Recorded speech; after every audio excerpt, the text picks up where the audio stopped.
안녕하세요. 저는 서울의 작은 동네에서 조그마한 동네 빵집을 운영하고 있는 40대 중반의 김혜진이라고 합니다. 매일 새벽 4시면 어김없이 눈이 떠지고 남편과 두 아이가 잠든 것을 확인하고 조용히 집을 나서는 것이 제 삶의 시작이었습니다. 차가운 새벽 공기를 가르며 빵집 문을 열고 밀가루 포대를 나르고 반죽기를 돌리는 일. 고소한 빵 냄새가 가게 안을 채우기 시작할 때쯤이면 저는 늘 창가 자리에 앉아 잠시 기도를 하곤 했습니다. 하지만 솔직히 고백할건데 지난 1년여간 제 기도는 공허한 메아리 같았습니다. 가게 운영이 어려워지기 시작한 것은 재작년 가을부터였습니다. 길 건너편에 대형 프랜차이즈 빵집이 들어서고 사람들의 발길은 눈에 띄게 줄었습니다. 새벽부터 밤늦게까지 땀 흘려 구운 빵들은 저녁이면 절반도 넘게 남길 수였고 그 빵들을 검은 봉지에 담아 버릴 때마다 제 심장도 함께 구겨져 버려지는 것 같았습니다. 주님, 저는 그저 성실하게 살고 싶었을 뿐입니다. 11조 한 번 걸은 적 없고 주일 성수 빠뜨린 적 없는데 왜 제게 이런 시련을 주십니까? 제 기도는 감사의 고백이 아니라 하나님을 향한 원망과 따짐으로 변해갔습니다. 제 마음은 팔리지 않고 남은 빵처럼 차갑고 딱딱하게 굳어갔습니다. 그리고 그 굳어진 마음 한가운데에는 지워지지 않는 얼룩처럼 한 사람이 자리 잡고 있었습니다. 바로 저희 교회 박순자 권사님입니다. 박 권사님은 교회에서 가장 오래된 어른 중 한 분이셨고 또한 가장 날카로운 혀를 가진 분이셨습니다. 10년 전 제가 이 동네 빵집을 처음 열겠다고 마음먹고 교회에 기도 제목을 내놓았을 때였습니다. 구역 예배 시간 모두가 제 꿈을 응원하고 축복해 주던 그 자리에서 박 권사님은 팔짱을 낀 채 제게 찬물을 끼얹으셨습니다 그분은 제가 장사에 대해 뭘 아느냐, 요즘 같은 때에 빚내서 가게 여는 건 불나방이 불에 뛰어드는 짓이다. 믿음으로 사업하는 게 아니라 욕심으로 하는 것 아니냐며 여러 사람 앞에서 저를 세워두고 꾸짖으셨습니다. 그날 저는 얼굴이 새빨개져서 도망치듯 예배 자리를 빠져나왔고 집에 돌아와 밤새 울었습니다. 그 일 이후 저는 박 권사님을 애써 피해 다녔습니다. 본당에서도 가장 멀리 떨어진 자리에 앉았고 혹시라도 마주치면 목례만 하고 황급히 자리를 떴습니다. 제 빵집이 잘 될 때는 권사님 보란듯이 성공하겠다고 다짐했지만 가게가 어려워지자 그날의 저주 같던 말들이 매일 밤 저를 괴롭혔습니다. 그래, 그분 말이 맞았어. 나는 안 될 사람이었어. 그러던 어느 날 엎친 데 덮친 격으로 은행에서 대출금 상환 독촉장이 날아왔습니다. 더 이상 버틸 수 없다는 절망감에 빵집 구석에 주저앉아 소리 없이 울고 있을 때 담임 목사님에게서 전화가 걸려왔습니다. 목사님은 제 사정은 모르시는지 평소와 같이 따뜻한 목소리로 안부를 물으셨습니다. 그러고는 본론을 꺼내셨습니다. 박순자 권사님께서 얼마 전 집에서 넘어져 다리가 부러지셨는데 병원 신세를 지다 얼마 전 퇴원하셨다는 소식이었습니다. 자식들은 모두 멀리 살아 당분간 돌봐줄 사람이 없으니 구역 식구들이 돌아가며 반찬이라도 좀 챙겨드리면 좋겠다는 말씀이셨습니다. 그리고 목사님은 제게 이번 주 신방을 좀 맡아달라고 부탁하셨습니다. 그 말을 듣는 순간 저는 숨이 턱 막혔습니다. 하필이면 저입니까? 제게 10년 동안 상처를 준 그 사람을 제가 왜 돌봐야 합니까? 그것도 제가 가장 비참하고 절망적인 이 순간의 말입니다. 저는 차마 목사님께 속마음을 다 털어놓지 못하고 빵집 일이 바빠 시간이 나지 않는다고 둘러대며 거절하려 했습니다. 하지만 목사님은 그것이 예진 자매에게도 큰 축복이 될 것이라고 미워하는 마음이 있다면 이번 기회에 사랑으로 덮어주길 바란다고 부드럽게 권면하셨습니다. 저는 마지못해 알겠다고 대답했지만 전화를 끊고 나서 한참을 그 자리에 멍하니 서 있었습니다. 축복이라고요? 이건 벌입니다. 하나님 정말 너무하십니다. 며칠 후 저는 결국 빵집 문을 평소보다 일찍 닫았습니다. 팔다 남은 빵 중에 그나마 모양이 괜찮은 카스테라 몇 조각을 상자에 담았습니다. 그 빵을 담는 제 손길에는 어떤 온기도 실려 있지 않았습니다.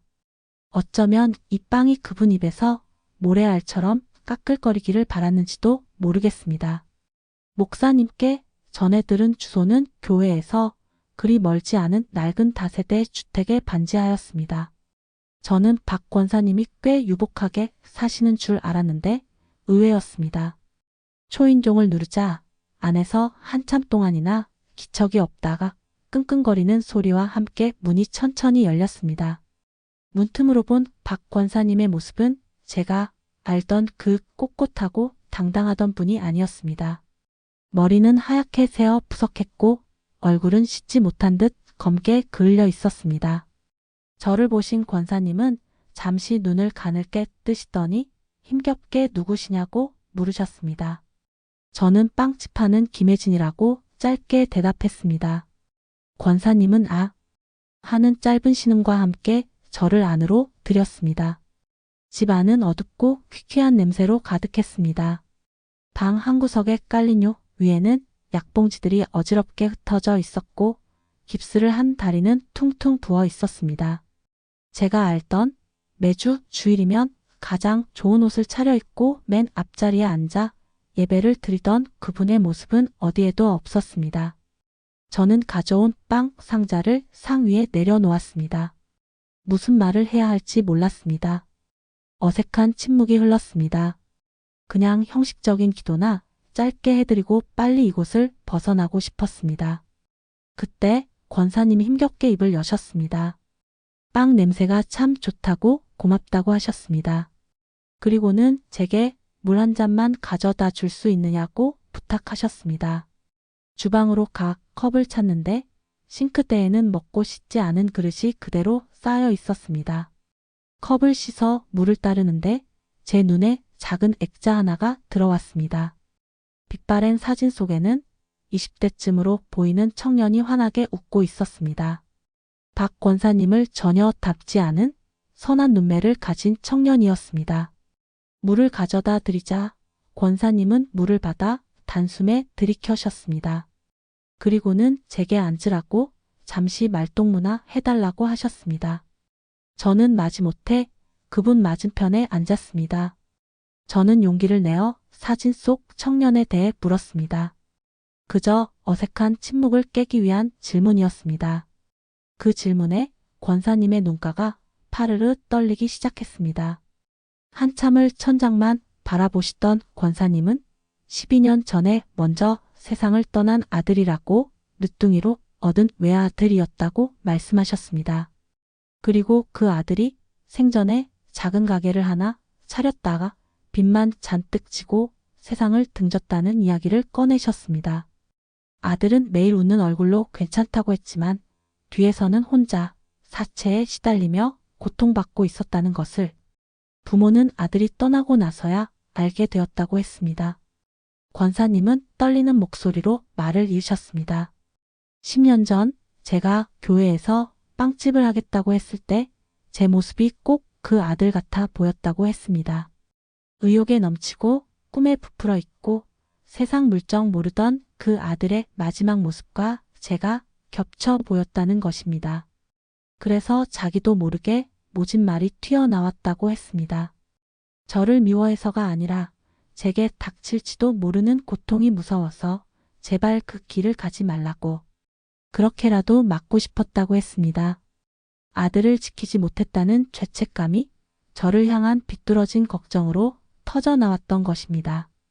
그분은 그날 이후로 저를 볼 때마다 마음이 아팠다고 제 빵집이 잘 되기를 누구보다 간절히 기도했지만 혹시라도 제가 힘든 일을 겪을까 봐 차마 다가가지 못했다고 고백하셨습니다. 그리고 오늘 이렇게 망가진 자기 모습으로 저를 다시 만나게 되어 면목이 없다고 미안하다고 하셨습니다. 저는 그 자리에 얼어붙은 듯 앉아 있었습니다. 지난 10년간 제 마음을 짓눌러 왔던 그 거대한 원망의 바위가 한순간에 모래성처럼 무너져 내리는 것을 느꼈습니다. 제가 그토록 미워했던 그 모진 말들은 저주가 아니라 한 어머니의 처절한 상처이자 서툰 사랑의 표현이었습니다. 저는 그제야 깨달았습니다. 하나님께서 왜 저를 이곳으로 보내셨는지를. 제 눈에서 눈물이 쏟아지기 시작했습니다. 저는 울면서 권사님께 다가가 그 거친 손을 잡았습니다. 제가 죄송하다고 아무것도 모르고 권사님을 미워해서 정말 죄송하다고 울부짖었습니다. 권사님도 제 손을 맞잡고 함께 우셨습니다. 우리는 한참을 그렇게 서로의 손을 잡고 울었습니다. 그 어둡고 차가운 반지하 방에 두 여인의 울음소리가 가득 찼습니다.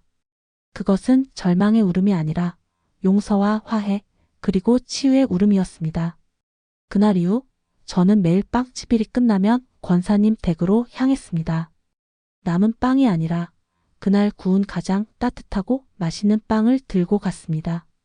권사님의 묵은 빨래를 하고 밀린 설거지를 하고 따뜻한 죽을 끓여 드렸습니다. 이상한 일이었습니다. 제 가게는 여전히 어려웠고 은행의 독촉은 멈추지 않았지만 제 마음은 깃털처럼 가벼워졌습니다. 새벽에 드리는 제 기도는 더 이상 원망이 아니었습니다.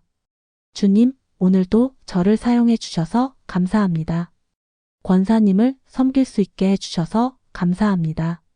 제가 권사님을 돌본다는 소식이 교회에 조금씩 알려지기 시작했습니다.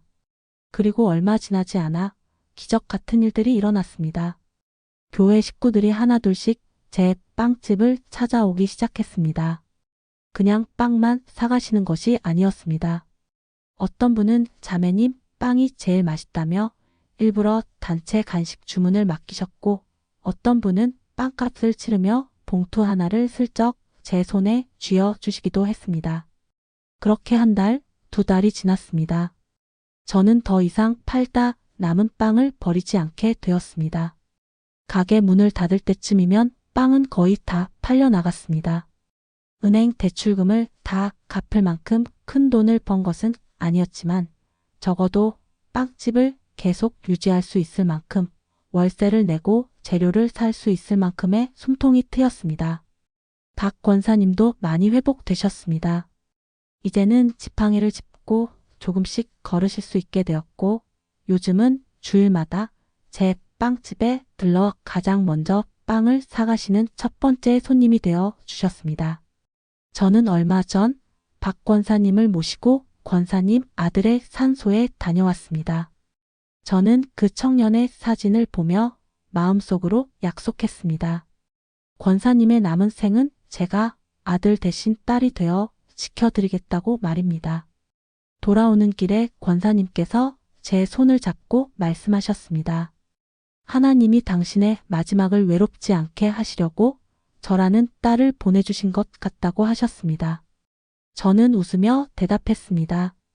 아니라고, 하나님은 저를 살리시려고 권사님을 제게 보내주신 것이라고 말입니다. 하나님의 은혜는 참으로 신비합니다. 저는 제 빵집을 살려달라고 기도했지만 하나님은 제 영혼을 먼저 살리셨습니다. 저는 제 문제를 해결해 달라고 부르짖었지만 하나님은 제게 사랑해야 할 사람을 보내주셨습니다. 우리가 가장 원하지 않는 곳에서 가장 용서하기 힘든 사람을 통해 일하시는 주님의 계획을 우리는 다 알 수 없습니다. 하지만 한 가지 분명한 것은 그 고통의 터널 끝에는 반드시 우리를 위한 놀라운 은혜가 예비되어 있다는 사실입니다. 오늘도 저는 새벽 4시에 일어나 빵을 굽습니다. 그리고 기도합니다. 제 빵집을 찾아오는 모든 이들에게 빵 한 조각이 아니라 따뜻한 위로와 사랑을 전하는 통로가 되게 해달라고 말입니다. 제 이야기를 들어주셔서 감사합니다.